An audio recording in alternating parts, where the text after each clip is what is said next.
అందరికీ నమస్తే. ఈరోజు నేను మొగలాయి మటన్ మసాలా ఎలా తయారు చేయాలనో మీకు చూపిస్తానండి. చిక్కటి గ్రేవీతో ఇది చాలా టేస్టీగా ఉంటుందండి. వండడం చాలా ఈజీ, తొందరగా అయిపోతుంది. రుచి మాత్రం అమోఘంగా ఉంటుంది. చపాతీలకైనా, పూరీలకైనా, అన్నంలోకైనా, బగారా రైస్లకైనా, దేనిలోకైనా బాగుంటుంది. ఎలా చేయాలో చూపిస్తాను. ఒక 750 గ్రామ్స్ మటన్ తీసుకున్నాను నేను. 1.5 స్పూను అల్లం వెల్లుల్లి పేస్ట్, 1/2 స్పూను పసుపు అండి, 1.5 టేబుల్ స్పూను కారం తీసుకున్నాను,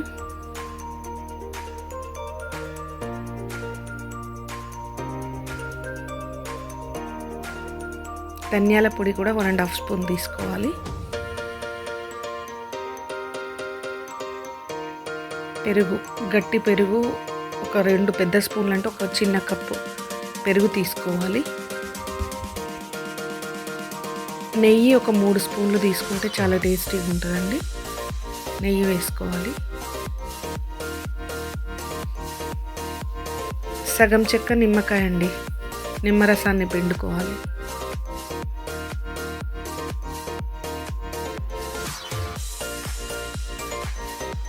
ఇవన్నీ ముక్కలకు పట్టే విధంగా, ఈ మసాలా అంత పట్టే విధంగా బాగా కలుపుకోవాలండి. ప్రతి ముక్కకు ఈ మసాలా పట్టాలి.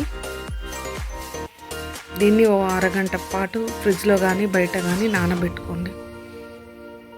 ఎందుకంటే ఈ ఉప్పు, కారం, మసాలా, ఉప్పు ఇప్పుడే వేసుకోలేదు, కారం మిగతా మసాలా అంతా దానికి పడుతుంది. కుక్కర్ గిన్నె తీసుకొని 4 టేబుల్ స్పూన్ల ఆయిల్ వేడి చేయాలి. అందులో 2 బగారాకులు, చిన్న దాల్చిన ముక్కలు, సాజీరా, ఈ 3 వేసుకోవాలండి. స్టార్ ఫ్లవర్ ఒకటి, అనాస పువ్వు ఒకటి వేసుకున్నాను.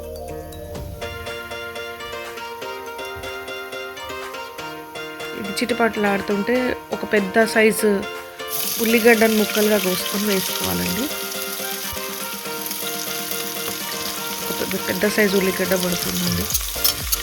ఇవి మంచిగా ఫ్రై చేసుకోవాలి. బ్రౌన్ కలర్ వచ్చే వరకు ఫ్రై చేసుకోవాలి.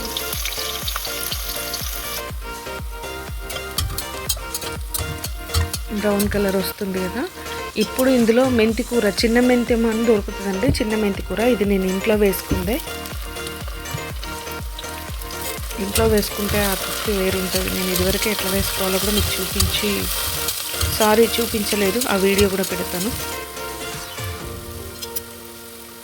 చిన్న మెంతి కూర వేసుకోవాలి. అది వేగిన తర్వాత ఇప్పుడు మనం నానబెట్టుకున్న, అదే పక్కకు పెట్టుకున్న మటన్ ముక్కలను వేసుకోవాలి.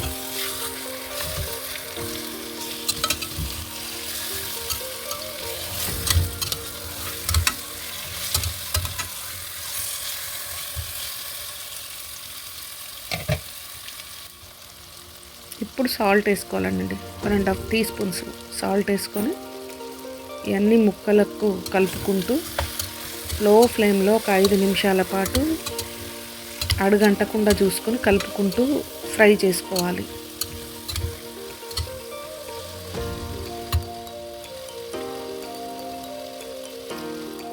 ఇప్పుడు మనం పక్కకు ఏ బౌల్లోనైతే నానబెట్టినామో దాంట్లోనే నేను ఒక గ్లాస్ వాటర్ పోసుకొని కలిపి ఇందులో నీళ్ళు పోసానండి.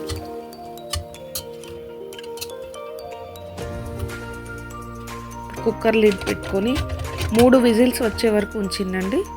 అంటే ఇది మామూలుగా ఉంది, లేతగా లేదు, ముదురుగా లేదు మటన్, కాబట్టి నేను 3 విజిల్స్ పెట్టుకున్నా. మీరు మటన్ బట్టి లేతదైతే 2, ముదురుదైతే 4, మామూలుదైతే 3 పెట్టుకోండి. ఈ విజిల్స్ వచ్చేలోపు గసగసాలు 1 స్పూను, ఒక 4 కాజు, 4 బాదం ఇవి వేసి మంచిగా కొన్ని నీళ్లు కలుపుకొని మంచి పేస్ట్ చేసి పక్కకు పెట్టుకోవాలండి. ఈలోపు 3 విజిల్స్ వచ్చేసినాయి.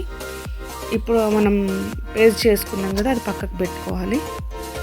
వాటర్ కలుపుకుంటూ చేసుకోవాలి. మూత తీసిన చూడండి, మంచిగా ఉడికింది మటన్, నూనె అంతా పైకి వచ్చేసింది కదా.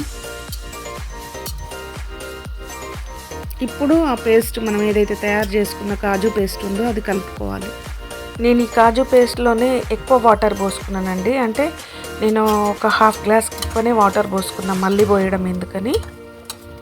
ఈ మనం ఉడికేటప్పుడు ఒక గ్లాస్ పోసుకున్నాం కదా, ఇంకో హాఫ్ గ్లాస్ గరం మసాలా ఒక హాఫ్ స్పూన్ వేసుకోవాలి. ఇప్పుడు గ్రేవీకి సరిపోతుంది ఈ వాటర్ అంతా. మూత పెట్టి సన్న సెగ మీద మళ్ళీ ఒక 5 నిమిషాలు ఉడకనివ్వాలండి. కుక్కర్ విజిల్ తీసేయాలి, ప్రెషర్ ఎక్కువైతుంది కదా, ఎక్కువ ఉడుకుతుంది. చూడండి సన్న సెగ మీద మంచిగా ఉడుకుతుంది.